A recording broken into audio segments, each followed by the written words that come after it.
welcome to death row. Like we always do about this time. I'm gonna fight your fucking ass! You don't got, you're playing touch butt with that dork in the park. There's a little snake in the grass. Hey, I'm not surprised, motherfuckers. No fucking Jesus, people. I'd like to take this chance to apologize to absolutely nobody. Hey, pussy, are you still there? I'm back. Who the fuck is that guy? Break out the red panties. We're rich, baby. I would like to introduce...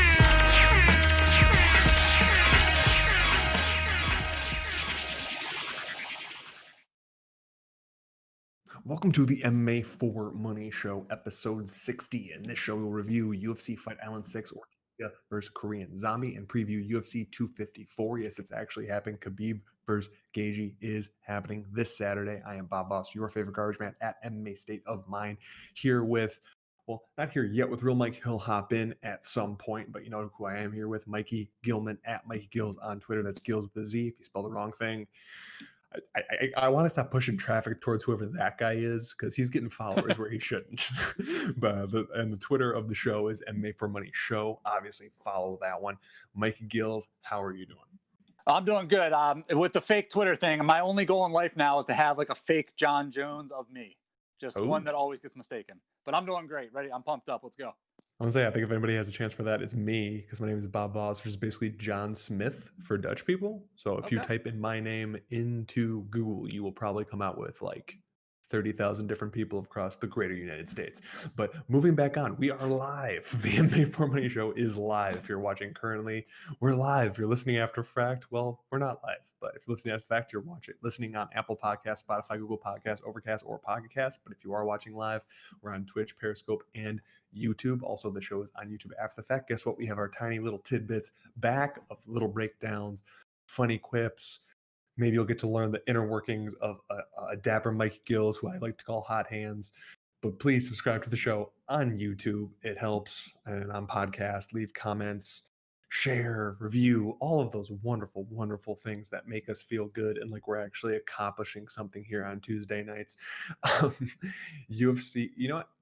No, we'll just go right into it. We're going to do a quick review of UFC Fight Island 6 Ortega vs. Zombie. I will go through all the results. We might stop a few times. I know the order is a little bit different, but after a few changes around and some cancellations, the original breakdown on Tapology is no longer how it actually happened. So I apologize if you're looking at your scoring sheet or notes you may take. I don't know how far into this you are, and we're a little bit out of that order. And then we will stop a few times afterwards. We will review the bets, or kind of as they keep going. We only have the one, and Mikey Gills will break down how we did on DraftKings and how we should have done on DraftKings. Yeah, we're going to talk about that. Oh no, we will for sure talk about that. Man, I'm just upset that Jamie Malarkey won strictly on name purposes, but Ziam got the unanimous decision as the underdog. I remember I said last week that going to the next fight, that Mark Straggle could make it dirty. Maybe he can win a split decision. Yeah, Saeed Nurmagomedov left hook to ground and pound really early in the first round. Ooh, at least that was on the prelims and there was no bet involved. Grishin got the TKO round 2 over Andy Gulov. We'll go all the way through and then we'll come back to this fight, but we'll say the results for now.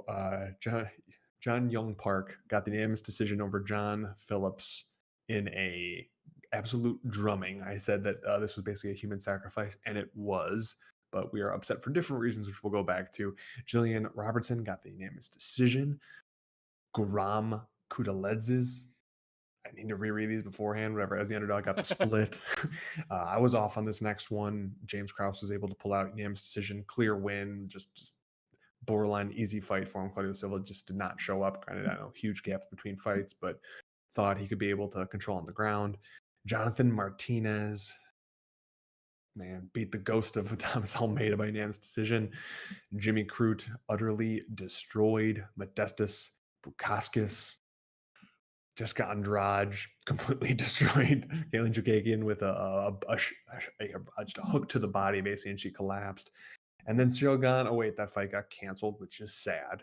And then in the main event, Brian Ortega, clean shaven. And I'm just like, not even like what I got going on, just clean shaven Brian Ortega as the underdog. He made the Korean Zombie, look, he's not in the same league as him, and that one hurt quite a bit. But before we relay our woes on that main event, if you could, Mikey Gills, give us a rundown how we did on DraftKings, and then also by all means go off on whatever as much of a tangent as you want to on Park, because I'm 100% with you on that fight. We're gonna go over how we did and then how we should have done. 3 of 6, 364 points. Obviously not our best one.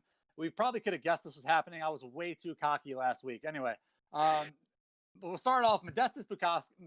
I almost said something way worse. Modestus Bukauskas, 3.5 points. Literally had nothing like I thought he was going to have. I thought he would have an edge in striking, and then he could get up and maybe tire Crude out. That didn't happen at all. So that one's on me. My bad. I apologize. That was an underdog pick. It didn't go our way. The next one up was Thomas Almeida, and with the time that he took off, there was like a switching.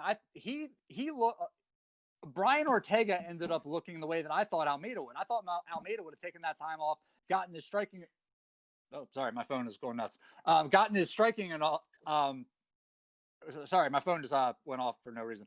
I can't even talk right now. Thomas Almeida, I'm gonna skip that one. He didn't do good. Jung-Ying Park. This is the one that we need to talk about. 73 points. Are you kidding me? He landed 286 strikes, and on DraftKings, they only counted 10 of them as significant. So on DraftKings, you only get half a point for every significant strike. So out of 286 strikes, he totaled 5 points. 5. He shattered the UFC record, and they gave him 5 points for it. I was so mad. Twitter blew up. I'm pretty sure there was a conspiracy with somebody who works there. They were shaving points. Anyway, that sucked. Jillian Robertson was up next. 93 points, dominated the fight from start to finish. I would have loved to have gotten a finish from her, but 93 points, you take what you can get. One of the sub didn't get it.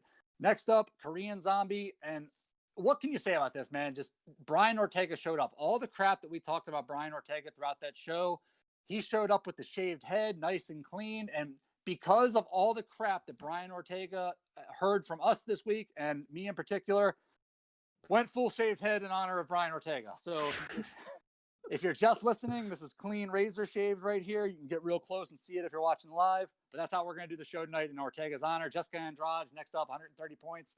She killed it for us. But like I said, 3 of 6, 364 points. And I apologize for my phone going off and me completely forgetting what I was going to say during Thomas Almeida. But that's how we did.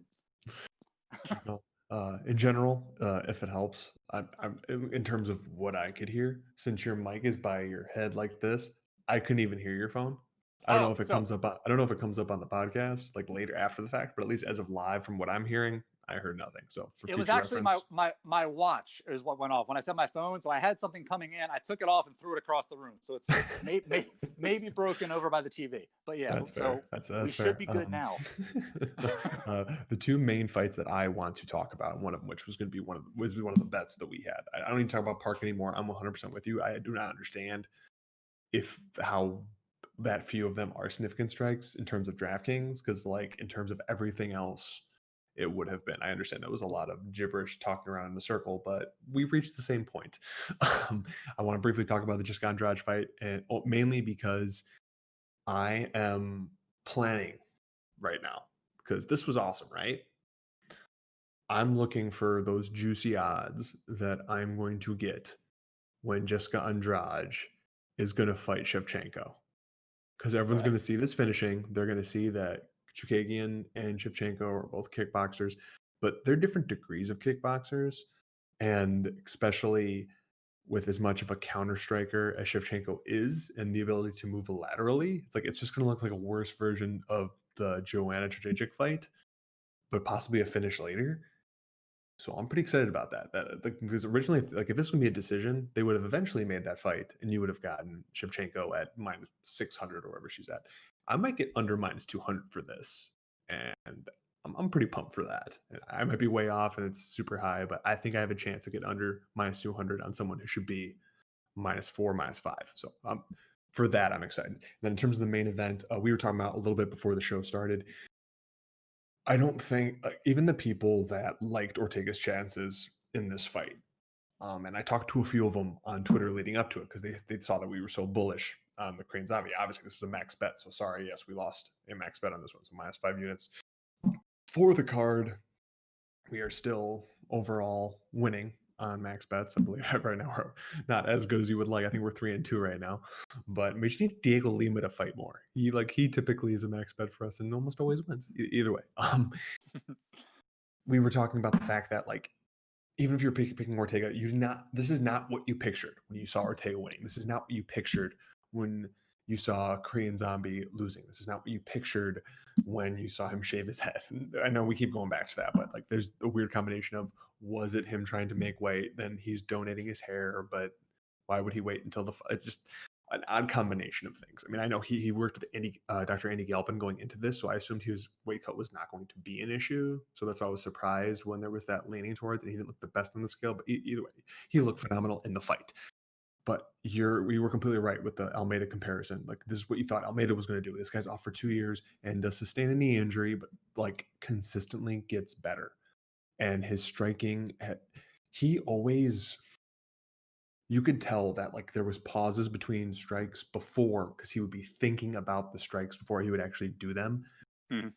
It's much more fluid now, which for someone who has the natural power and natural abilities and the transition ability that he has, both to the ground and now striking, it's pretty ridiculous. And he's actually showing, because one of the reasons I thought that Zombie was going to win is because Ortega's striking offense was getting better, but his defense wasn't there. His defense has gotten a lot better. Granted, Zombie wasn't doing the output he was, but I do think he got stung pretty bad early, which kind of limited his output later.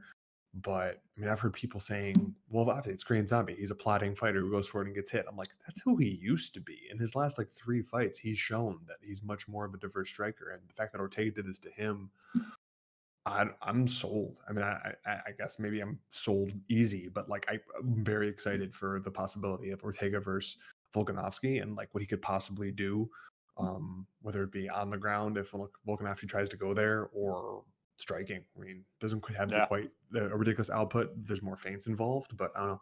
I'd be excited for that. Just and that. So that's a nice way of me being like, I really enjoyed watching this fight that lost us a lot of money. Freeze frame. I just wanted to say thank you off the bat. Thank you for clarifying my brain freeze moment with the Thomas Almeida, Brian Ortega striking comparison. But no, just one thing.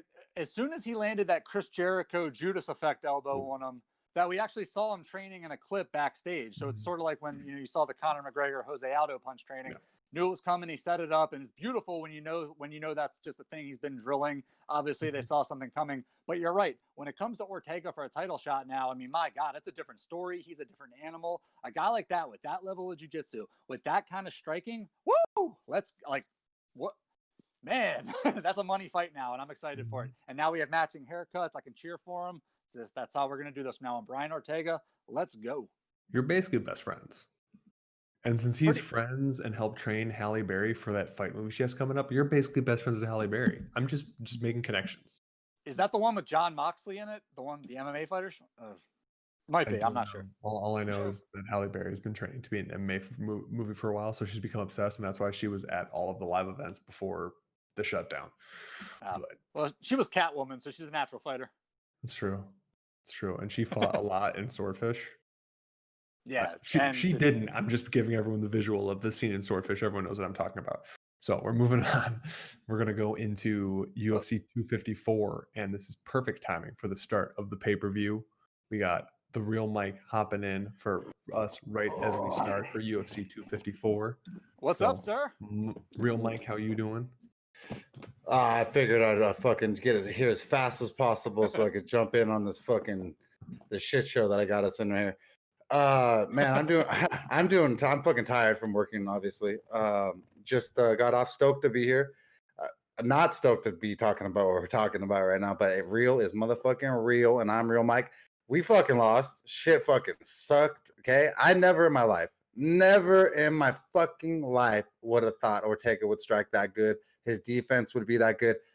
I fucking love it, dude, because I love jiu-jitsu and I love wrestling. So I'm all about Ortega 2.0. But I'm not all about is negative 5.0. And that's what happened. Okay. So I'm sorry about that. Shit happens. There's some of the best bettors there are fucking lost a lot of units on that. So it is what it is. We'll get them back. But stoked to be here with you guys. Well, and like me and Mikey Gills were talking about, I don't know how much you heard of that, but and for anybody that picked Ortega, this is not how they picked the fight. He looked so different than he did 2 years ago on such an extreme layoff. His striking came so far from Dude. getting trounced by Holloway that it's like almost unthinkable. Yeah, it was plus money. It was plus money to go even 5 rounds. His best odds, his like lowest odds were like plus. It was a submission. He was supposed to win by submission if he was going to win. Never in my life that he thought he was going to do that 5 round domination. But fuck that elbow, Yair. You fucking taught my boy fucking Ortega that shit. Stupid.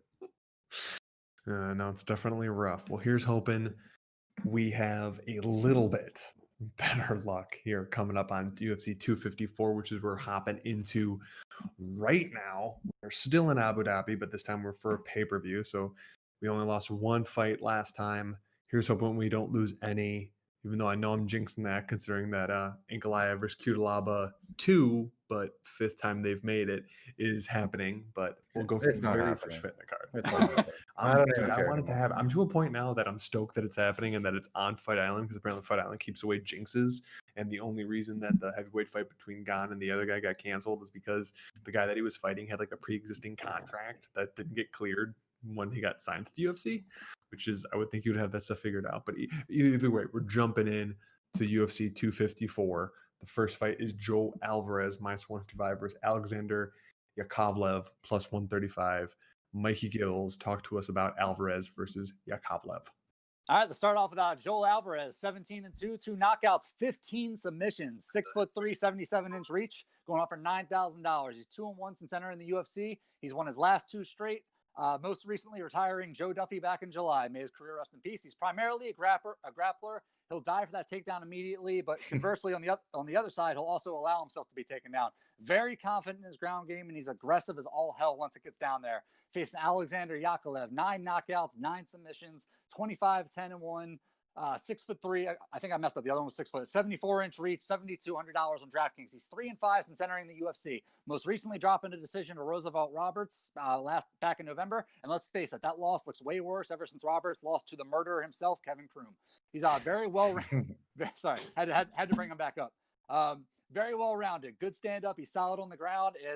My worry about him coming into this fight is that he actually thinks he's a little bit better on the ground than he actually is.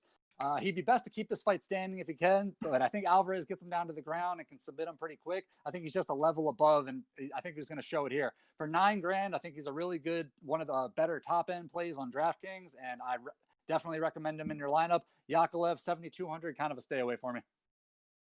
Real Mike. Yeah, I like Joe Alvarez here. I think his determination, his grit. I think that Yakovlev plays a little too much of a point fighting, and kind of like Wonder Boy Thompson, and so I think the Alvarez will win here, submission. I'm kind of with all of this stuff. I got reminded and then I had to rewatch it and realize how funny it is where Alexander Yakovlev was getting out kickboxed by Damian Maia and dropped, which is rough to see in hindsight. No offense to Damian Maia, we're big Damian Maia fans. Yeah, love you, Damian. Just I don't know. Yeah, so I'm gonna go with Joel Alvarez. I think Yakovlev is just like, he's scraping at the barrel to be able to stay in the UFC, and I think this probably will be what's going to bounce him out of there. So pick his Alvarez. Got no money on it, but picks right there. Next up, Casey Kenny, minus 200 versus Nathaniel Wood, plus 170. Real Mike. Break down Kenny versus Wood for me. I like Casey Kenny here. I think Casey Kenny's wrestling, his transition ability. I know Nathaniel Wood also has some good, decent wrestling and some good transitions and the overall good game. But Casey Kenny is the real deal. I believe that his mixed martial arts game is just on another level than Nathaniel Wood. I think Nathaniel Wood thinks super highly of himself too. So I favor Casey Kenny. I think he'll get the W. Start off Casey Kenny, 15-2-1, 2 knockouts, 5 subs. He's going off for $8,700 on DraftKings. He's won his last 2 straight since he lost Merab Dvalishvili. And one thing I've noticed from just talking to people about this fight leading up to it is that fight really has people kind of turned around on Kenny. They keep saying things like, "Oh, he's not that good. Did you see what Merab did to him?" Like, calm down. Merab is a different animal, so don't discount Kenny's wrestling coming into this fight, because it's gonna play a really big part in this. Because going up against Nathaniel Wood, 17-4, 8 knockouts, 6 subs, going off for $7,500 on DraftKings. Good fighter, former Cage Warriors champ. He's 4-1 since coming to the UFC. Really good win over Andre Ol, which is looking better every day. He did lose a fight to John Dodson, but people forget that he was doing really good in that fight up until the end. Stylistically, he's good everywhere. Good stand-up, good on the ground. He's got a really big reach advantage in this fight, and I think that's what he's going to need to kind of keep Kenny away from him, because the wrestling of Casey Kennedy, if he gets in close, I think he's going to be able to take him down, just kind of stay on top and just make a lot of trouble for Wood on the ground. $8,700 for Kenny. I think he most likely can get a decision on him, but I could also see a finish. For $8,700, I think there are maybe one or two better plays in that price range on DK, but if you can find a way and he fits your price range, more than happy to put Casey Kenny in there. I'm so glad that that Mikey's gonna get this one thrown first. What's up? Sorry, I was pausing for a second. I was looking something up. I still have to break down Wood versus Kenny, but then they're gonna get this next one first. Which sorry, I was thinking ahead. No, it's fine. I spaced Can I put my for hat a back second. on now?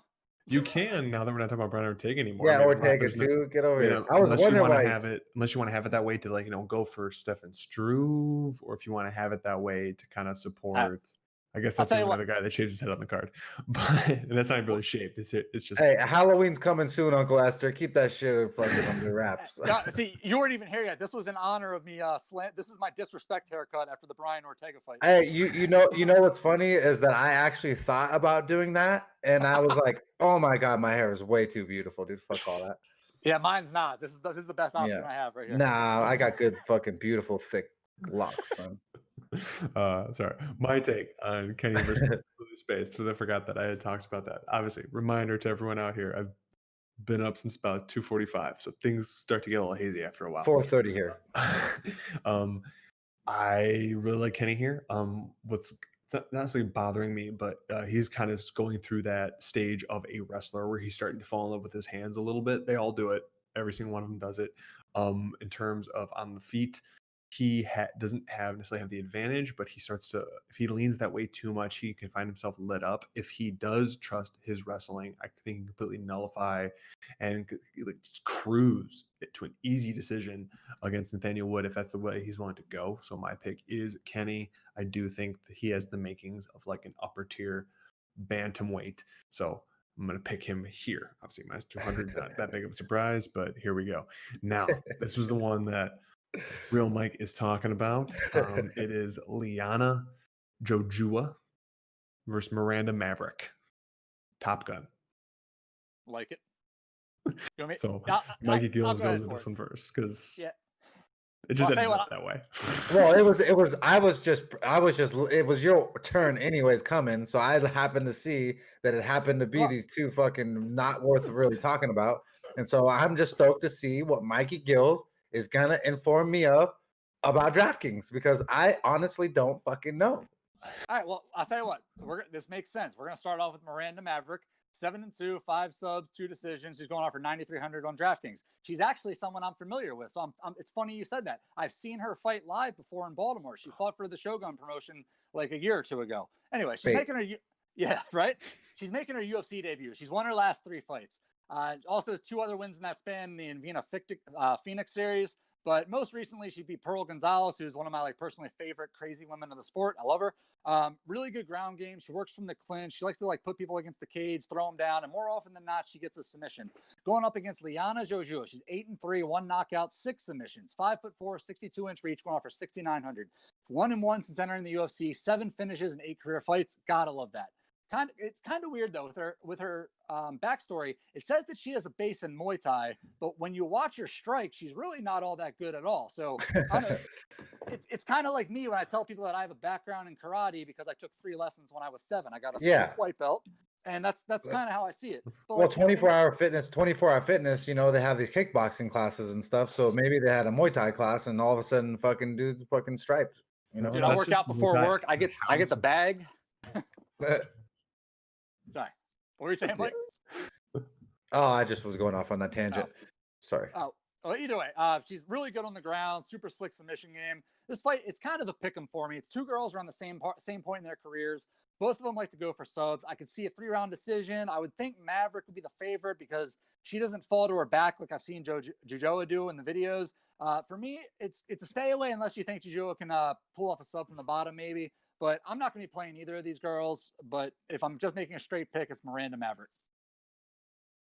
Yeah, and so with this one, it's so weird, man. I for negative 400 plus for, or for a chick that pretty much no one knows much about besides what like Mikey informed us of. I just don't see why anyone would throw that down unless the bitch was just bad fucking ass to be negative 400. I don't see any value there at all. So I'm gonna go with the underdog there, Jojua, and just hope that she gets a submission from her back. But I don't. I mean, don't put real money on that. But I just don't see why you would put negative for $400 to make 100 on Maverick when she's never been Top Gun to anyone yet.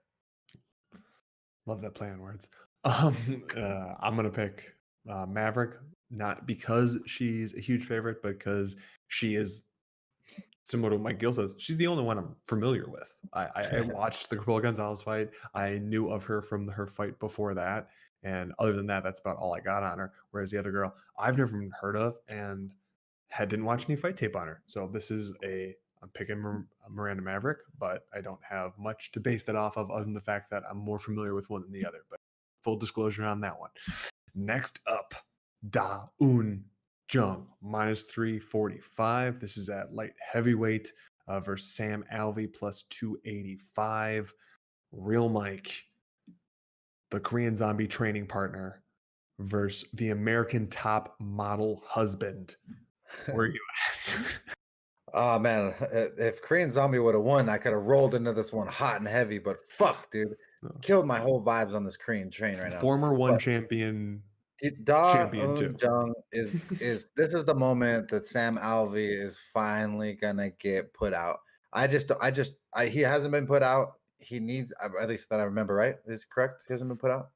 Not Alvey. recently. I'm trying to Jimmy Crute and Ooh, Antonio Ruggiero Nogueira. Okay, but so I was wrong. That was like 2 years ago. Either way, so he's been put out. I was lied. So I just think that Da Un Jung is just way younger, way stronger, has way more grit. Sam Alvey's just been kind of playing this game of just walking the wire fucking forever.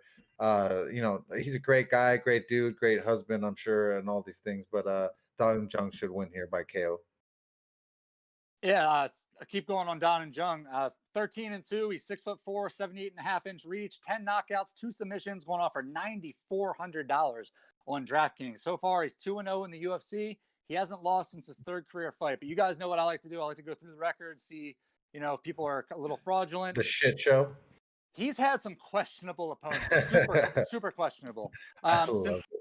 Since 2015, he has 12 wins. 6 of those opponents did not have winning records. And he fought one guy who was just named Hulk. That's it. No last name, no Hogan. He wasn't Paul Hogan. He's just Hulk. He had 1 MMA fight total. It was against this guy, and he got smoked in the first round. So far in the UFC, he's beaten Mike Rodriguez, who was a win-lose fighter, and he's beaten Khadija Ibragimov, who has been nothing short of terrible. But with that being said, the second part of my rule is if you're beating fighters that you should in a way you should, I'm willing to forgive it if you're just rolling through bad competition, and that's what he's doing. He's killing everybody. Out of his 13 wins, he has 12 finishes, and 2 of them are in the UFC so far. Going up against Sam Alvey, I'm going to smile through this whole thing. 33-14, I can't do it. I feel like such a tool. 20 knockouts, 3 submissions, 6'2", 76-inch reach, going off for $6,800. Super expensive. Anyway, he's lost 4 in a row. He's at the tail end of his career, and his best days were never that great to begin with. He's slow, he lacks power, and he can be finished. But to be fair, he is game. This is a guy who will show up and fight to the best of his ability. The problem with Sam Alvey is just his ceiling is just not that high anyway, so whatever. Da Un Jung can and should win this fight based on everything I've seen from his tape. Sam Alvey's at the point where he's just being brought in to lose. It's kind of like if you watch Breaking Bad, he's the fake Heisenberg. They just pay you to go to prison for like if you have to get out of a crime. He's that guy. They're bringing him in to lose at $9,400 on DraftKings. I think you can trust Jung to score you big points, and I think he's actually a really good play. Sam Alvey, complete stay away unless somebody falls out and breaks their leg. Nothing. Yeah. Well, this one's rough because Sam Alvey has perpetually needed to be a middleweight, and he was for a stretch of time, including competing on The Ultimate Fighter, making it consistently at 185. He said like that almost killed him, but either way, he did it. And he's fighting at 205. He was a slow middleweight. He is a slower light heavyweight. His best weapon is the fact that he wades in against the cage and he has a really strong counter shot. That's pretty much all he's got. I've been impressed with Jung thus far in the UFC, but like Mike Gill says, that level of competition is iffy. Although I think Mike Rodriguez would also be the favorite against Sam Alvey, and I don't know about Cadiz because I've said such terrible, terrible things about Cadiz. But I've been impressed with Jung, like I've said, but he's a true light heavyweight. Put the size on him, and he really could score big for you guys.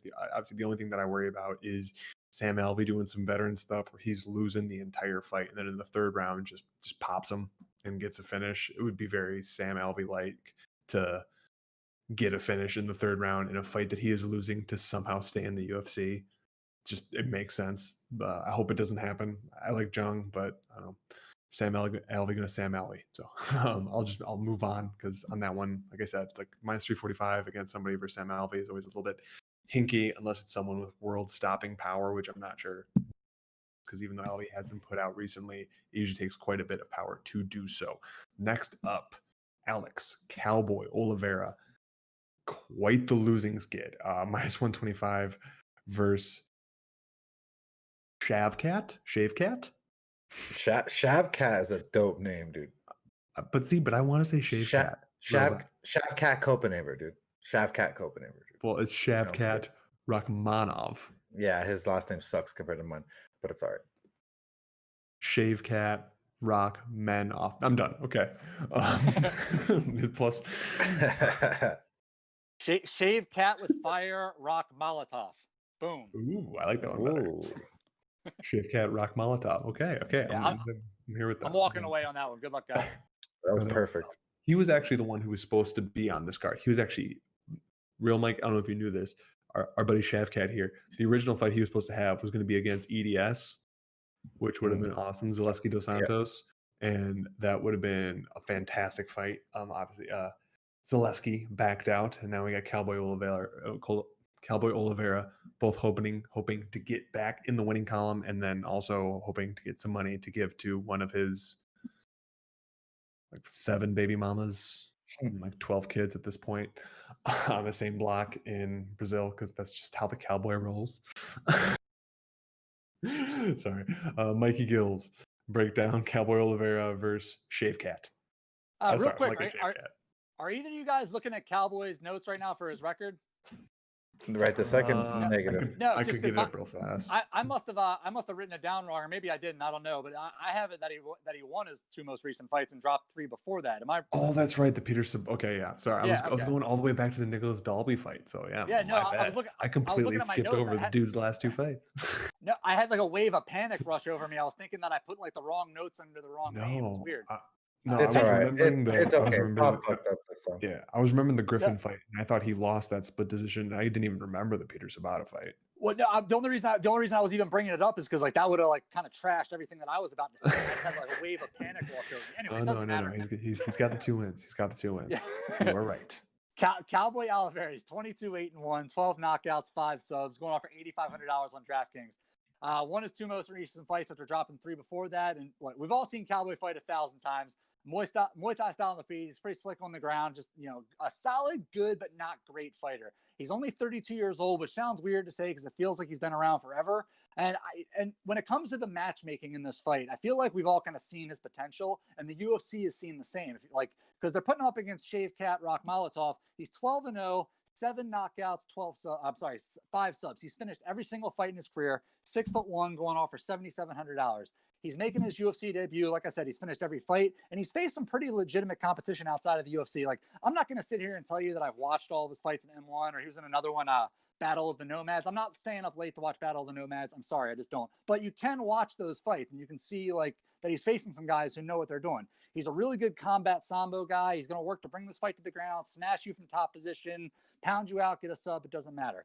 For $7,700, he's the first underdog that I'm picking on this card. I think he's going to get in there and just get it done against a veteran. I think the UFC is setting him up on this. I don't really understand the pricing on DraftKings. I think it's just out of name recognition and familiarity. I think people understand like Cowboy Oliveira, and they're hoping to make people put money on. But for me, Rachmanov 7,700 seems like easy money. Am I crazy? What do you guys think? No, I'm with you. He was gonna be my other bet, but we have one coming up. I like Shavkat. I think that he's got a way better ground game. He's been doing mixed martial arts and just fighting in general way longer than Alex Cowboy Oliveira, who was a former bullfighter. No disrespect to him in that sport. That shit's crazy and I love it. But the fact is Alex Oliveira has just been here off just brute athleticism. He is not here because he's the most talented striker. He's not here because he has the best jiu-jitsu. He's just here because he literally is a brute and can throw around pounds, whether it's a horse or whether it's a cow, whatever it may be. But at this point, this is not going to happen. I think that this is pretty much the easiest money on the card. I'm personally going to be betting Shavkat myself. I think that this underdog here is going to absolutely just roll here. He do whatever he wants to Alex Oliveira. He's far superior. And Alex Oliveira also, he's had nose injury in the past. He does not like to be hit in the nose like he used to be. Yes, he had won a last fight and looked decent, but he still does not like to be hitting that nose and does not want it reconstructed. It's just something that once you had your nose broken and you just always think about it. So Shavkat's going to roll here. Easy money. Mikey's going to hit it. No, I agree with both of you guys on that one there. Oliveira, when he has the strength advantage, he obviously wins more often than not, like in the clinch and stuff like that. But people can out technique him fairly well, especially if there can. Oliveira is a bit of a front runner, and the whole nose thing kind of adds to that. Like once he starts getting pressures, once he starts getting hit in the nose, once a couple of his takedowns or pushing against the fence get like defended or flipped on him, it's like he just kind of melts away. His confidence melts away, and I like Shavkat a lot here. Sorry for if everyone's watching live. I was very diligent staring down. I was really trying to put a series of emojis together of Shavkat, Rock, Molotov. But so I got the razor right and I got the cat right, and then I couldn't get just a rock, so I did the rock symbol. Cool. But then I went for tried to get like a wine bottle, and I was going to fire next to it. But apparently the only thing is a champagne bottle. It's pointing the wrong direction. Like my that got screwed up, so I had to move on. One last thing I wanted to throw out there about the Oliveira thing. The reason that I was concerned about the win thing is I wanted to make the point that when I said the UFC had seen his potential already, I think with him coming off those 2 wins, it is the perfect spot for a guy that they want to promote like Rachmanov, just so we can go in there and be like, oh no, look, this guy wasn't complete trash. He went in there and beat somebody, who was still on top of his game. That's kind of the point.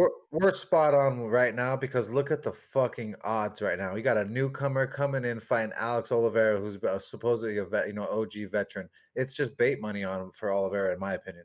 Yeah.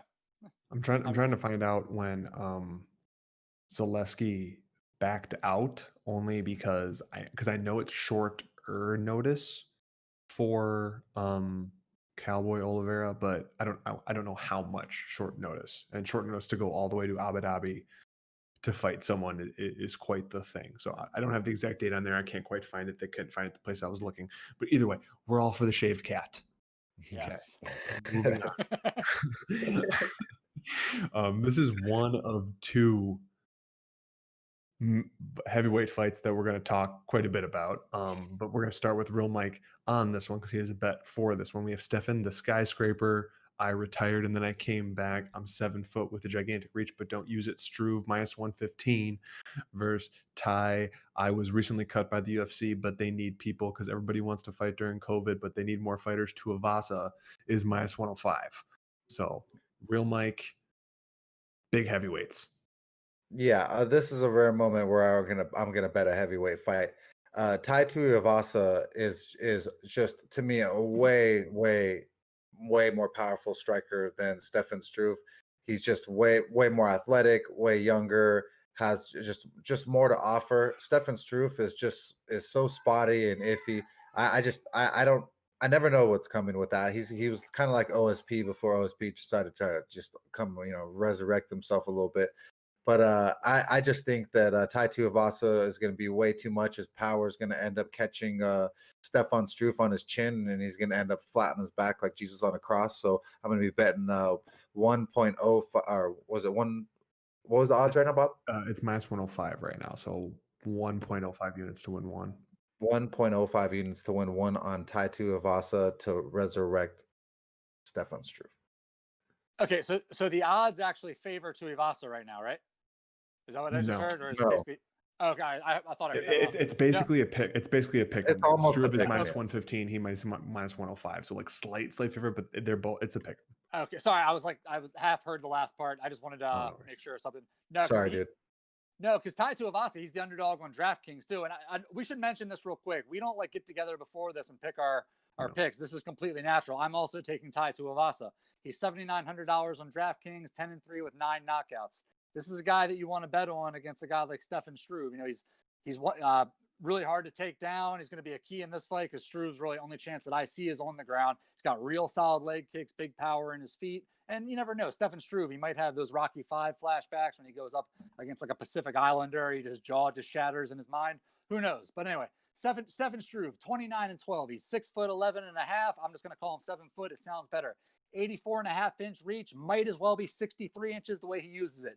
$8,300 on DraftKings. He's lost 4 out of his last 5 with wins over there, mixed over a pumped up 205er, Marcos Rogerio de Lima, and the other one being against his aforementioned retirement. Anyway, he comes back, gets kicked in the balls about 67 times by Ben Rothwell, then gets knocked out again. Hi, buddy.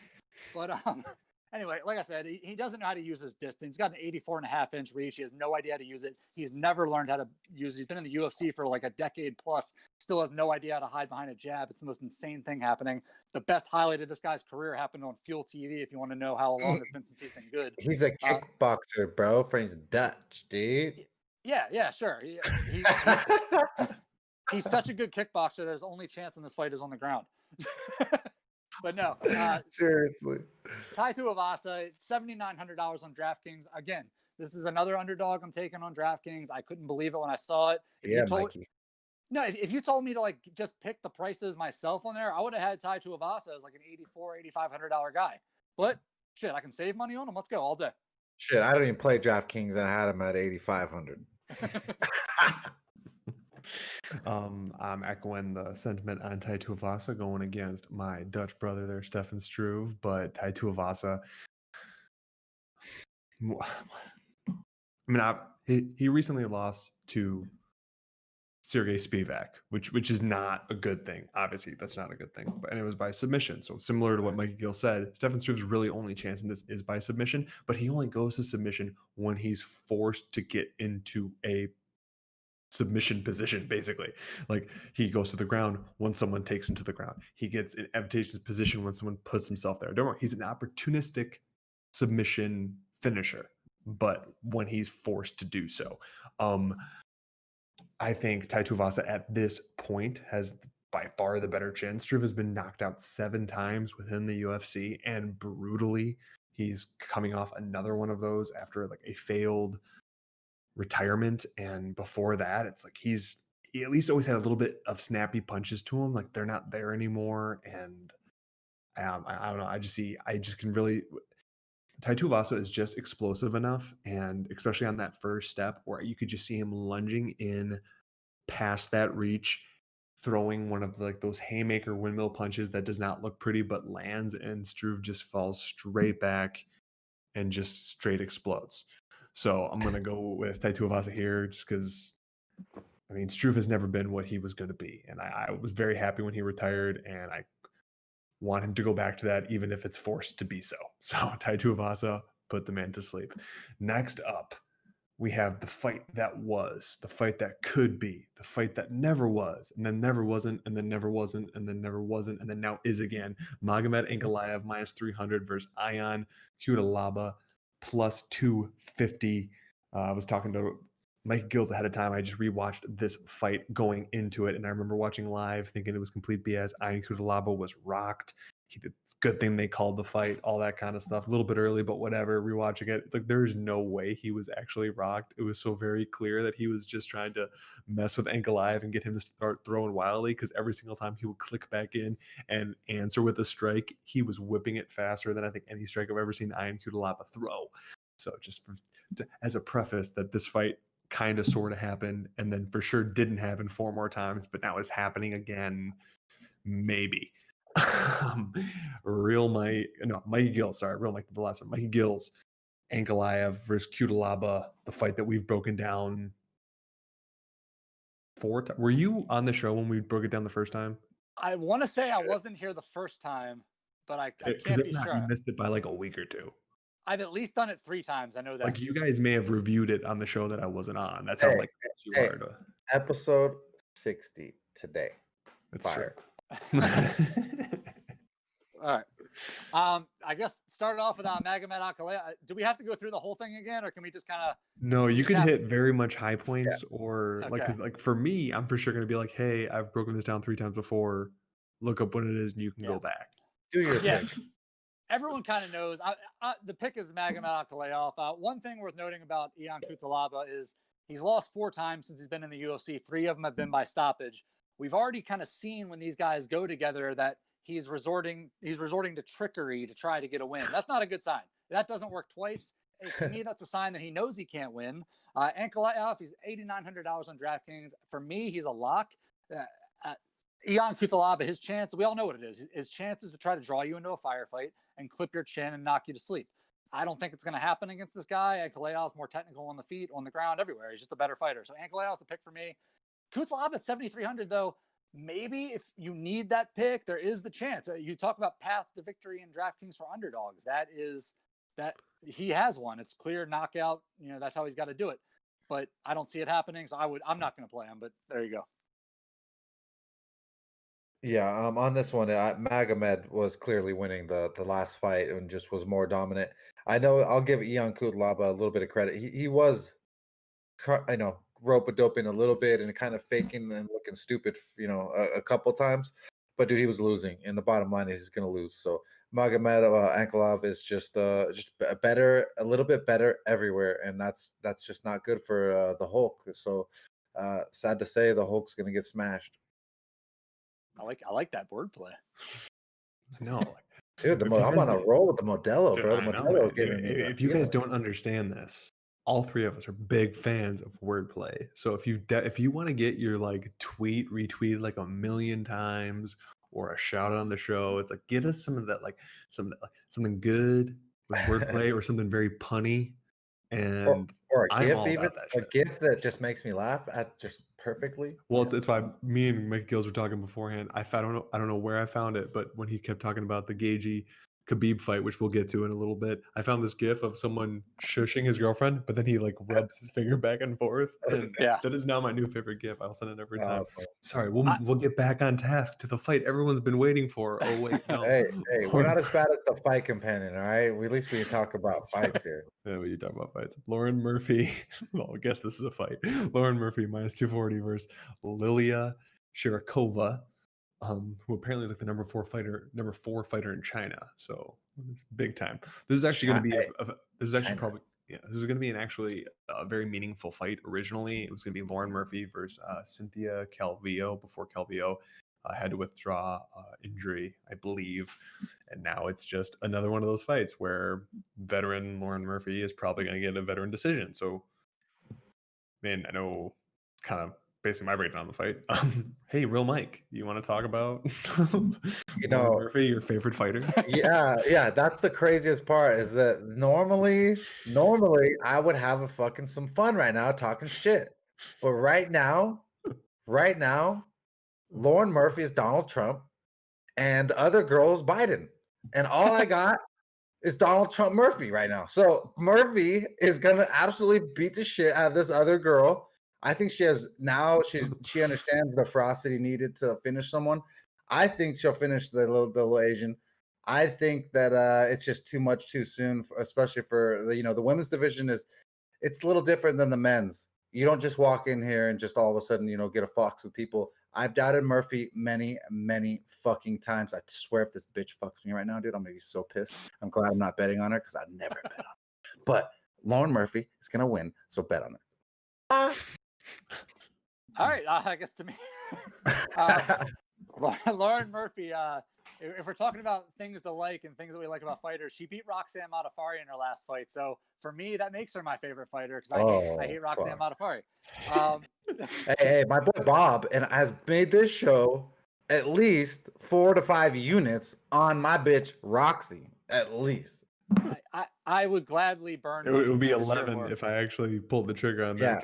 One Bottom line is, hey, don't get too crazy on my bitch Roxy. All right, I know she's stupid. I know she's stupid, but she's my stupid bitch.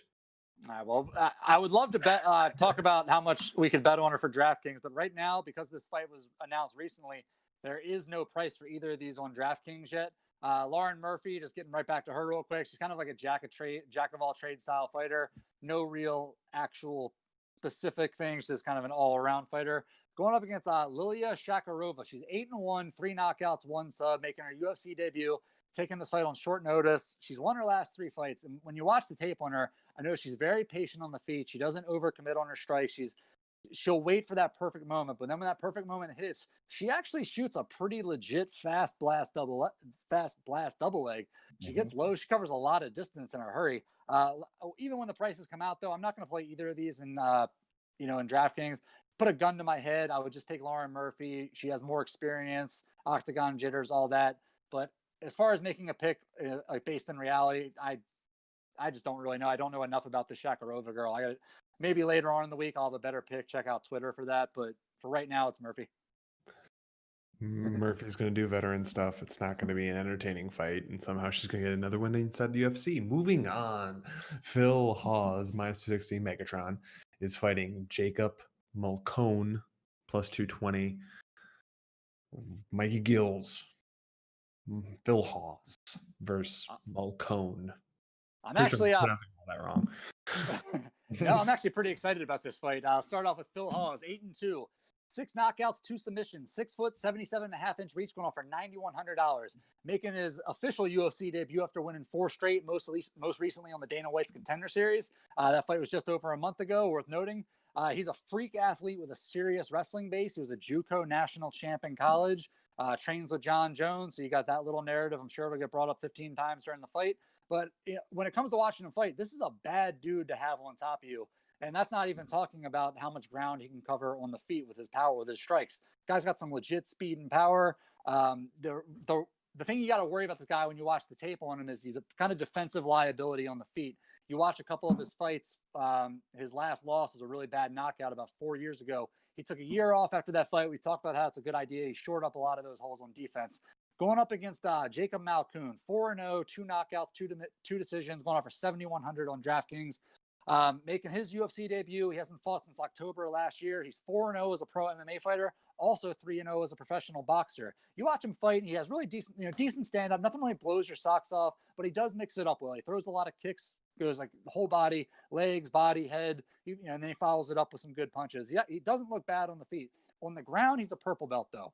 And I think when you're fighting a guy like a JUCO national champ who's a physical freak like Hawes is, I just don't think that's going to be able to get it done. I'm taking Hawes to win this. I think he's got a speed advantage on the feet. He can stay out of trouble, and his wrestling advantage is night and day once they hit the ground. I think he gets on top and he finishes this fight. The UFC really seems to want to push him too. They want to get behind him here. They've given him multiple chances to get on TV through the Ultimate Fighter, through Dana White's Contender Series twice, and now he's getting a pay-per-view fight in his debut. I think they know something we don't. They really want to push him. For $9,100, I think he's pretty much a lock in this fight. I'm going to play him on DraftKings.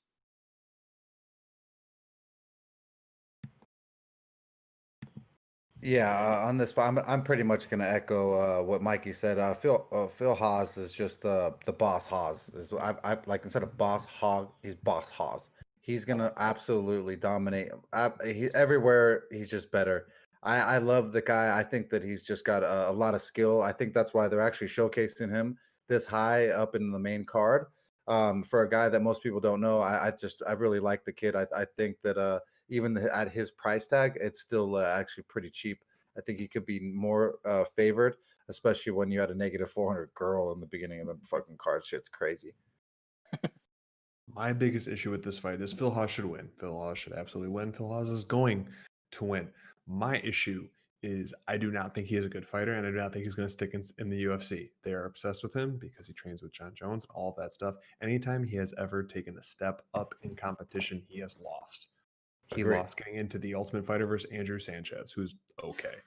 He lost in WSOF to Lewis Taylor, now PFL, and now he's a millionaire. And Lewis Taylor's good, but I can't he's not believe like, he won $1 million fucking dollars. he's not a showstopper. Like Lewis Taylor is still the guy in WSOF that my man David Branch humbled multiple times, and Phil has lost. Julian Marquez knocked him out in the second round with a head kick. Like they keep wanting to push this guy, and they keep putting him on the Dana White's Contender Series to boost him up. It's like he's 31. If he's not gonna be even close to the fighter he will ultimately be, it's not happening. If he is not already top 10 at 31 and could probably not even be top 15 in the middleweight division, he's not going to be. So I don't understand the constant push unless John Jones like has them by the ear, be like, you have to give him a chance. You have to give him a chance. He's already had 3 chances. Like I know he's boys with John Jones. Like they wrestled at the same community college in Iowa and all that jazz, but it's like it's not there. I mean, it's gonna be there in this fight. They did drugs. They did drugs together, bro. You got to put him on the fucking main card, dude. I wonder if Colby knows him. For sure. I would assume because he does. knocked on all those guys, even though he got in trouble for a DUI when he was What a there dimer! too. What a dimer, bro! Never rat on your friends, bro. They weren't or friends, anyone. They were just on the wrestling team together. Still, that's your boys. All my boys on my wrestling team were my boys, dude. No, either way, so Phil Haas is probably going to win here. He's probably going to look awesome, but he is not going to hang around the UFC. This fight is probably even going to look too close. Like it's going to look closer than it probably should be, and good because then he's going to fight somebody like ranked 13th that's just going to style on him. So I'm going to look forward to that. Phil Haas should win. That's the extent of my breakdown for that one. Alexander Volkov, -170 versus. I messed up my notes, or that's auto-corrected. Auto-corrected it to Walk Harris. So I was gonna say something, but I was like, I'm not gonna say nothing to my boy. I fixed it before I said it, kind of, sort of. We all heard it. That's just Walt Harris when he's listening to Pantera. It's no big deal. That's true. Like, if he would walk out to it, no pun intended, I would be all for it. I think that's one of the best walkout songs you can come out to. And I'm not a diehard Pantera fan, but that song's just good. There you go. Sorry, the tiredness has stuck in. I don't know who's supposed to go now. So who went first last time? It's my turn. Okay, cool. On this fight, this is a Alexander Volkov because we lost versus Derek Lewis after that whole spiel where he was winning the whole fucking fight and then got fucking clipped at the very end. That scares me because Walt Harris is that powerful. I don't know how long. I don't think he's as powerful as long as Derek Lewis is. I'm glad I don't have money on this fight, but Alexander Volkov. He is a great striker. He's really long. He uses his kicks well. He's able to keep people at distance properly. He's an actual great striker when it comes to standing. He's just fucked me that one time with Derek Lewis, so it just fucks me so bad. But I just can't get over that. But Alexander Volkov gonna win this fight. He's longer, stronger, longer, more athletic when it comes to kicks and stuff like that. I just think that he's just keep him at range and be able to pick him apart and do a decision probably. Yeah, no, I agree with basically everything you said. This fight to me isn't really that hard to break down. Alexander Volkov going for 8,600 on DraftKings. He's 5-2 since joining the UFC. Lost 2 of his last 3. Good technical kickboxer. He's gonna be able to establish his range against Walt Harris. As long as he can survive that early storm from Harris, then this fight is his to lose at that point. Walt Harris doesn't carry that same death touch ability that Derek Lewis does late into a fight.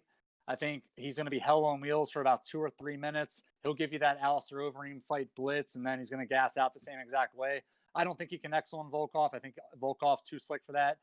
They both have 81-inch reaches. I think Volkov's way better at using his, though. So for me, $8,600, Alexander Volkov, he'd be a good play. But I mean, even in decisions, he's a guy that scores like 73 points. If you have to play him, go for it. But he's not a crazy huge scorer on DraftKings. I'm sure I'll end up with him in a lineup or two, but for our main lineup, I'm not going to have him. Well, in terms of this fight, I do have a bet on this fight because for basically every single thing that you guys said, Alexander Volkov has faced and beat the better competition. He is longer. He strikes in combination. He will strike at distance. He will stick to a game plan for an entire fight. And Walt Harris does have the death touch, but he has the death touch, like you said, for 2 to 3 minutes. Nobody has that deep something wrong with him, deep in his soul, want power, rage to come out late in fights like Derek Lewis has. And I don't think Walt Harris is that guy. Walt Harris is not the guy we always thought he was going to be. He's shown flashes, but we wanted him to be this uber athletic guy who played pseudo professional basketball, who came in and just killed everybody. It looked like it was happening until he faced the bigger competition. We realized the skill wasn't there. He took some time off, got some of the skill, came back. There's still this level that he's never gonna reach. And that barrier for that is Alexander Volkov, and he's not getting back that. The main reason I'm betting this one, minus 170 is a little bit steep. And that's why I'm betting to win 1 unit, 1.7 to win 1. But the main reason I'm betting it is, in my opinion, this should be at least minus 250. This is a dream scenario. I don't know if everyone's thinking the worst case scenario of rethinking of the Derek Lewis fight. Walt Harris isn't Derek Lewis. Nobody's Derek Lewis. Only Derek Lewis is Derek Lewis. It's why, like, if anybody has even a tiny little sliver of a crack in their chin, you go Derek Lewis, whatever the odds. So I got 1.7 units on Volkov to win. Yes, it's probably going to be decision, but the only thing keeping me away from that, and if you're a big prop person, I'm trying to stay away. Decision is plus 200. I'm staying away because there's a chance that Walt Harris can get so exhausted by the third round that he basically just falls down from strikes. Not because they're powerful, but just so tired. Just so tired. and it's Abu Dhabi and it's hot. Yes, exactly. Humid. It's sweat. It's so humid and it's hot. And I'm sorry. And you also got to go with Volkov because he has like the stingray tattoo on his back, the tribal stingray tattoo, because obviously all Russian people have a tribal stingray tattoo. Okay, moving on. We in the co-main event. This is a fantastic fight. We've been waiting for it for a while, and this is not a bet for me, and there's a very clear decision why, and I'll explain that later. I always thought I was going to bet one side of this. I'm not, but for a very, very specific reason.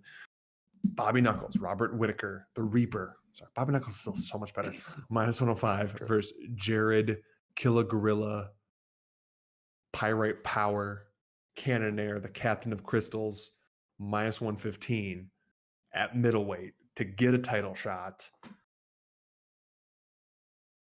Mikey Gills.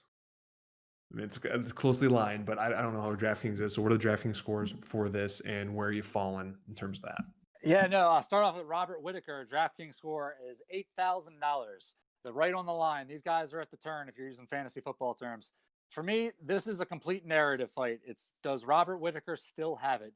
He has been dropped over and over in his last few fights. He's been KO'd. He's been through wars with EOL. He's had knee surgeries. He's had hernia surgery. He's had broken hands. And at some point, you just have to wonder, when are the levees going to break? Skill for skill, I think he's just a better fighter than Jared Cannonier. His boxing's crisp. He's got big power, solid on the ground, great wrestling. For betting purposes, the reason that you're listening to the show, it's all about being one fight ahead of the point where the wheels fall off. So we'll circle back to that in a second, because we're going to go to Jared Cannonier. $8,200 on DraftKings, a little bit more expensive. Former heavyweight, former 205er, now at 185. He's 3-0 since he's dropped the middleweight. But I haven't been overly impressed with him yet. It's hard to hate on 3 wins, but he's beaten the guys that he's put in front of him. But to me, Branch is just kind of like, meh. Anderson was washed, and the leg injury finish is a little weird. Then he beats Jack Hermanson, who's good, but he's fairly one-dimensional. I'm not sure what I can glean from those 3 particular wins in a row. It's just he has an arsenal. Cannonier, he's explosive power, really solid knockout ability. He's shown it every weight class. He's kept it at middleweight, and for me, this fight's going to come down to technique. Robert Whitaker, he's entering the tail end of his career, and he's still an incredible talent.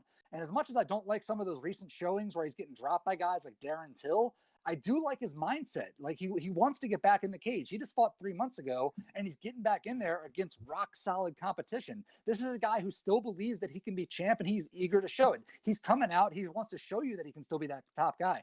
And you're telling me he's available for dog money on DraftKings? I like him for this fight. $8,000. Lock him up.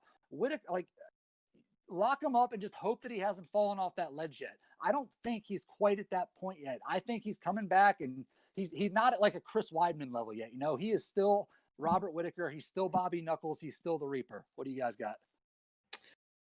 Oh man, I love Bobby Knuckles, man. I also love Jared Cannonier because I'm a big crystal and gems fan and collector myself.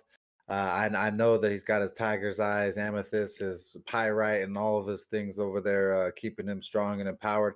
What I worry about Bobby Knuckles is the wars that he's been in with Yoel Romero, the damage that you've been in, and like it's just like it's like when I go to work all week, 12-hour shifts on Monday. That was like the first fight with Romero, and on Tuesday we had another fight with Romero.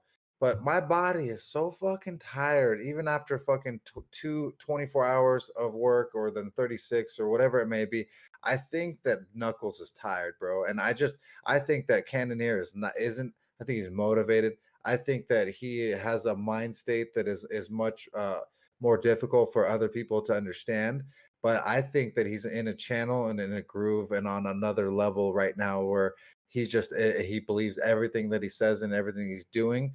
And if he really truly does believe that, he just has to just overpower Bobby Knuckles and break him. And I know that's not going to be easy, but if he can just frustrate Bobby Knuckles a little bit by damaging him in his face and or hurting his leg with some leg kicks, it can be super frustrating, and it's not worth the money on Bobby Knuckles because of he can get injured in a strike. So I just don't trust it at all. I love Bobby Knuckles, but definitely DraftKings, I see why someone would pick him. But I'm Jared Cannonier fan. I'm gonna ride with him. I think that he's gonna get this win.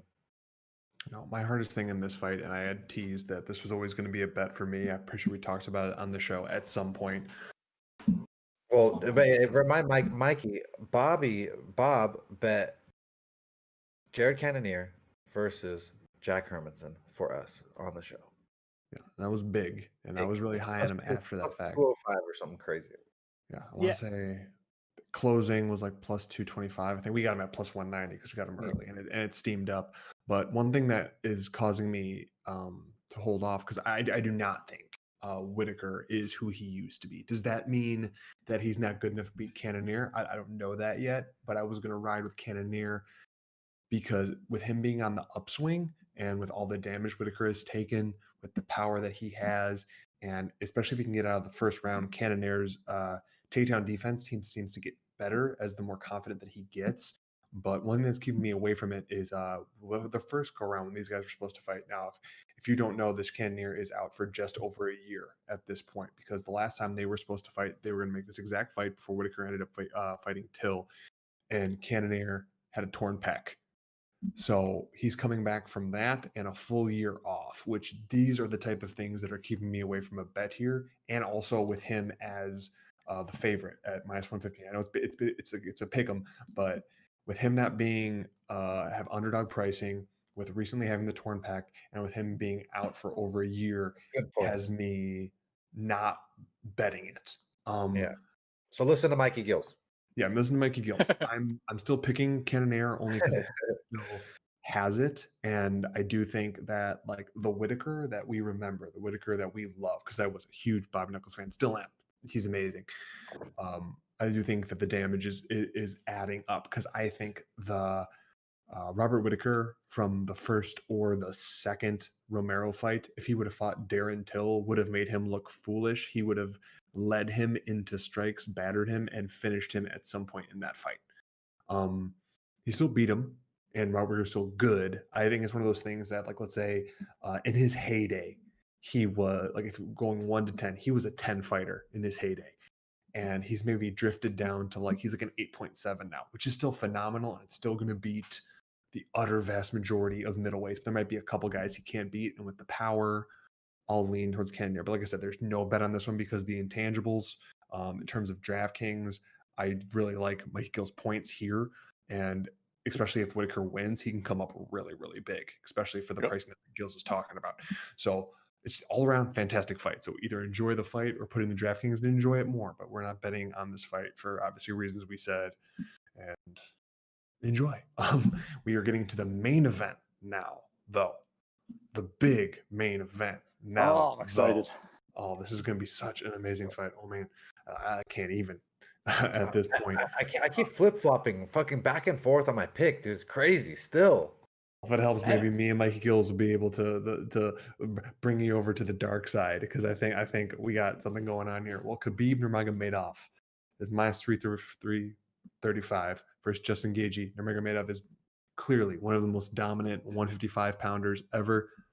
Everyone saying in the taglines he's the most dominant champion ever. Let's hide that away. He's fought for the title twice. Let's put that down. GSP, John Jones, Anderson Silva. There's a laundry list of champions that had Mighty Mouse, just like all the defenses where they were clearly ahead. So maybe a few more. I'll give him dominant MMA fighter champion. Let's watch all of the hyperbole there. This is technically a unification bout because Justin Gaethje has the interim title where he beat Tony Ferguson. So no, we do not get Tony Ferguson versus Nurmagomedov. We're getting Justin Gaethje versus Nurmagomedov. But real Mike, I'll let you go first. I know, like you said, you're flip flopping, but I want to hear why you're flip flopping. So what's making the hard decisions here between Nurmagomedov and Gaethje for you? oh man, the hard thing is that I don't like Khabib striking at all. Nothing about it. I don't like it at all. I don't think it's good at all. I don't think he has leg kicks. I don't, and Gaethje has devastating leg kicks. Leg kicks that will fuck you up so bad that it might fuck up your wrestling. So I just don't know, Or like how. repaired ACL. Yes, how long is Khabib gonna fuck around and stand for? You know, a D1 wrestler like Justin Gaethje is no fucking joke. I'm so proud of those type of wrestlers, especially in America. You know, it's a huge honor, and it's like fuck, dude. The better striker with the US D1 wrestling is Justin Gaethje, and I feel him, like I see him right there, but like.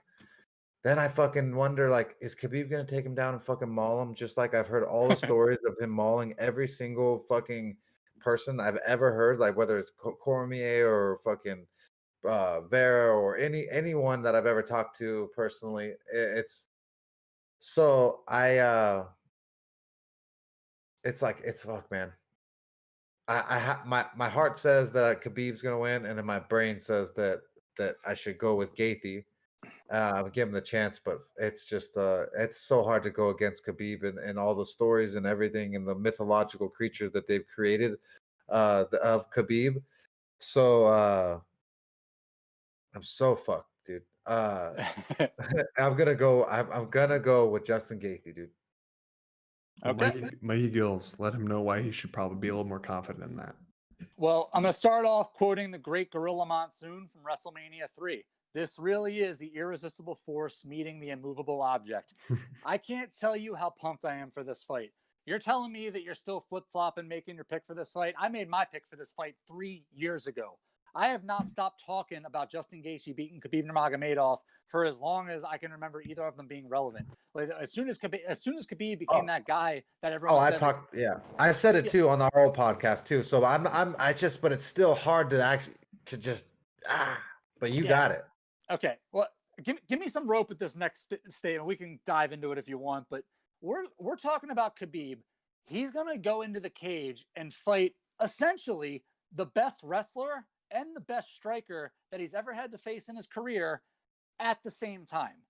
And I don't care what the stories are about Khabib over at AKA. You know, he's got like Javier Mendez or whoever like throwing fresh people at him. He's not throwing Justin Gaethje at him, kicking him, hitting them from every single angle possible, scrambling, D1 wrestler, getting up over and over and over again against that cage. What is Khabib Nurmagomedov going to do is the bigger question. I'm tired of hearing the question of like, oh, what's Gaethje going to do when he gets taken down? What's he going to do? He's going to get back up. He's going to get back up because he's a wrestler who can get back up.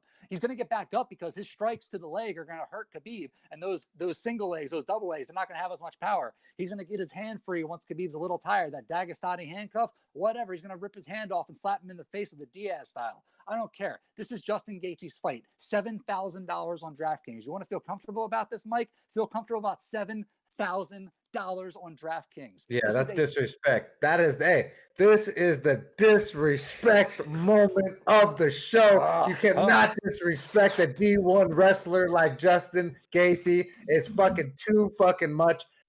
We are going with Justin Gaethje to fucking dominate. Elevation Fight Team. Trevor Whitman has transformed this guy. He has transformed him. After that Poirier loss, he went to Whitman and he said, I don't want to be the idiot god of violence anymore. I want to be the champion. Make me a champion, Trevor. And that's what they've done. Over the last 4 fights, you have seen steady improvement from this guy. And then he goes up against Tony. He goes up against Tony, and all of a sudden everybody's like, oh, well, Tony's the guy. Tony's the guy. What did he do? He demolished him. He didn't just beat Tony. He essentially made Tony quit. The referee saved him, but Tony was like, yeah, no, thanks. Like he was Tony wanted out of that fight. Justin Gaethje at $7,000. Take it all day. Khabib Nurmagomedov, don't get me wrong, love him. Crazy good store. One of the best fighters of all time. $9,200 on DraftKings. He's going to be a great play. So will Justin Gaethje. Let's go. I'm not going to come at it with such gusto, but I'm going to add in a few points. I'm going to echo a few points, and then we'll be able to sign off for the night. Well, not quite sign off. We'll do our review as we do of both our DraftKings lineup and our bets for the show before we sign off. But in terms of the main event, Nurmagomedov versus Justin Gaethje, I'm on Gaethje.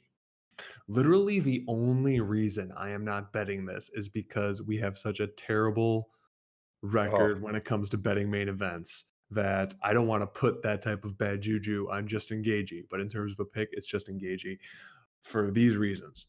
On the Justin Gaethje side, those leg kicks, man, those leg kicks. The reason people don't whip those leg kicks at Nurmagomedov, it's one of the reasons people were talking about Tony Ferguson versus Nurmagomedov, is people are afraid to get taken down. Justin Gaethje doesn't care. He's going to throw a full blast at his knees, at his legs, and if it doesn't affect super early, and I've seen fights where literally 2 leg kicks Justin Gaethje took a guy's knee out. Ben Foster, if I remember right. Don't quote me on that, but Brian pretty Foster. sure that's right. Brian Foster. God, You're close. Either way. WSOF, either way. 1 or 2 strikes to the leg, the dude's knees were gone. Those takedowns are not going to have as much pep. And even full bore, they might not be able to get Justin Gaethje down. I'll even put that out there. They might not be able to get him down. But I agree with Mikey Gills. If they get him down, he'll get back up. And even if he can't get back up, this is Justin Gaethje. All he'll think is, okay, I'll go after the leg again next round.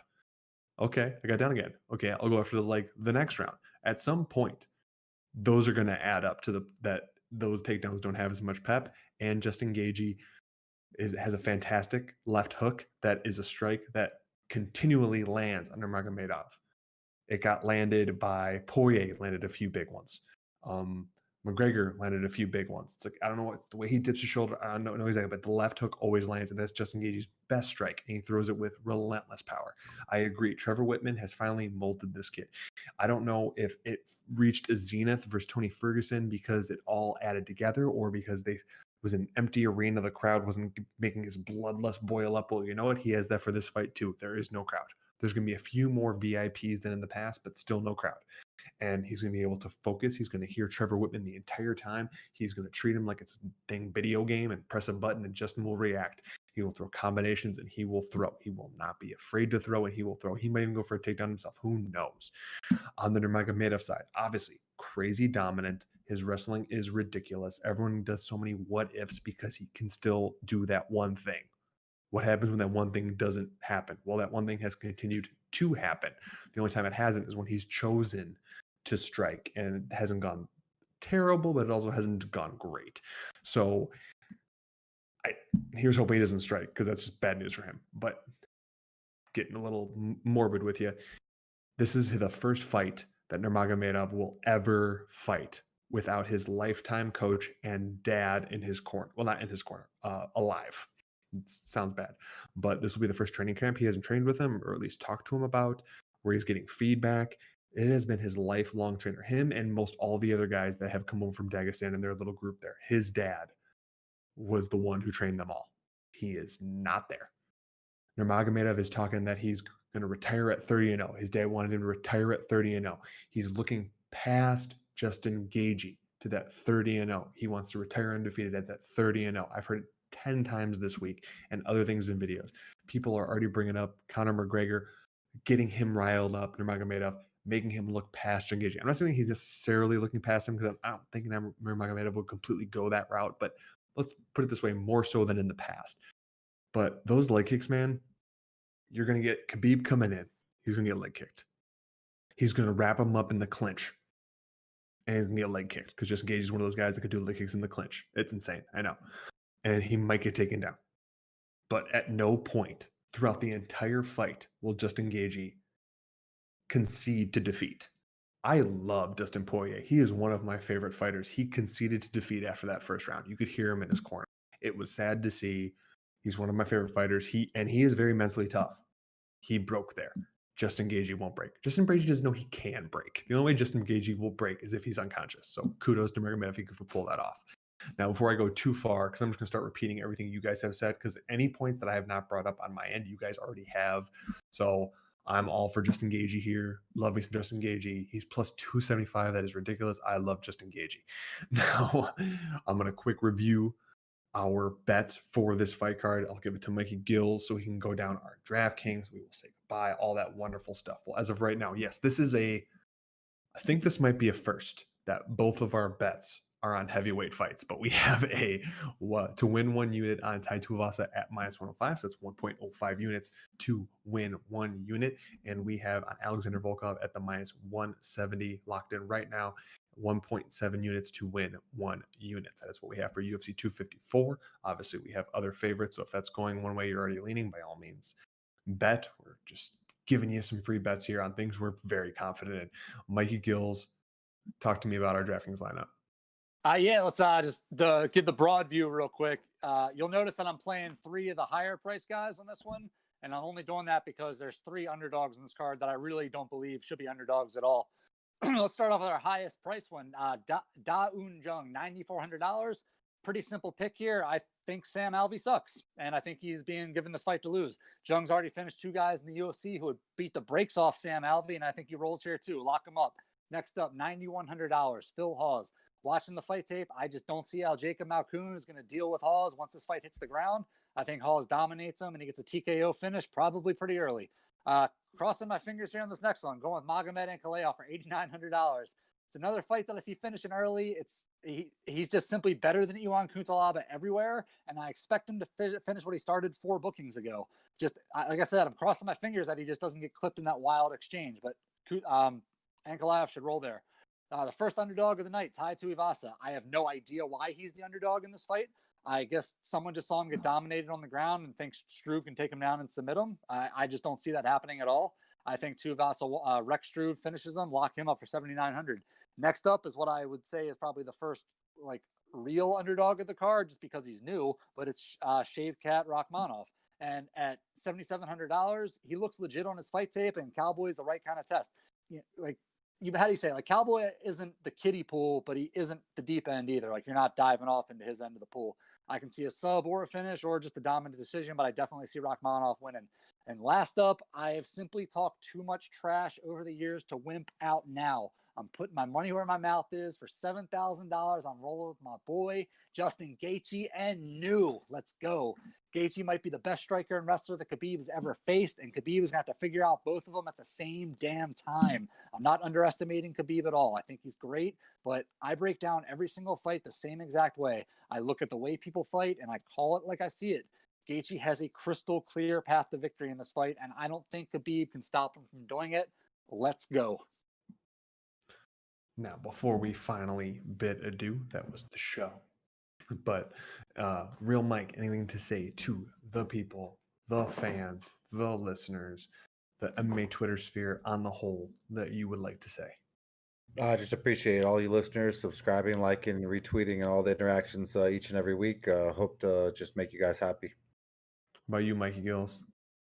Nothing, except I'm not going to wear my phone watch next week. We had some issues early. That's fine. I usually do the same thing, but except the difference is most people that know me think I'm asleep right now, so I'm getting no notifications. That's the truth. Fair enough. I'll tell you what, but this is completely impromptu. Mike Gills and I were talking about something somewhat similar to this before, and I'm pretty sure Real Mike will be down for this. If we can get 5 reviews on iTunes for this and 10 retweets on the show, not counting 3 of us, next week will be a Halloween show where we're all going to dress in Halloween costumes. Yep. Yeah, I'm down. It's going to be a full Halloween show. You've seen the pictures of me in my Deadpool costume. I'm going to have to unzip part of it to talk because I can't see through the eyes, but we'll go full bore. So share. We want you to share. And if you share, you will reap the benefits. Yeah. No, Go that wasn't a Dodgers. play on words because of Robert Whitaker, but if it was, that would have been much more clever. And go Dodgers, baby. Go Dodgers. Yeah, we will be back. No, you know what? Go Bears. Sorry. Now I'm an Orioles fan, so I can't cheer for the Rays. So There you Good. go. Perfect. Well, we will be back next week to preview Hall versus Anderson Silva. Yes, the fight that everybody wanted 7 years ago is happening. Don't forget to subscribe to us on your platform of choice: Apple Podcasts, Spotify, Google Podcasts, Overcast, Pocket Cast, RSS feed. Subscribe to us on YouTube. Both the full-length shows and the smaller tidbits are coming out again to get you guys through the week. Like, comment, and share to spread word. Remember, you got to get those 5 reviews on Apple Podcasts and the 10 retweets of the show. If you want the full Halloween show next week, you want to enjoy that. and we'll do it bad? too. But we Rocking will- suits last absolutely. week, shaving the head this week. We'll do whatever. We will do whatever we like for you to make the show bigger. We will do anything. Anything that's legal. It's a preface. And with that, let's roll.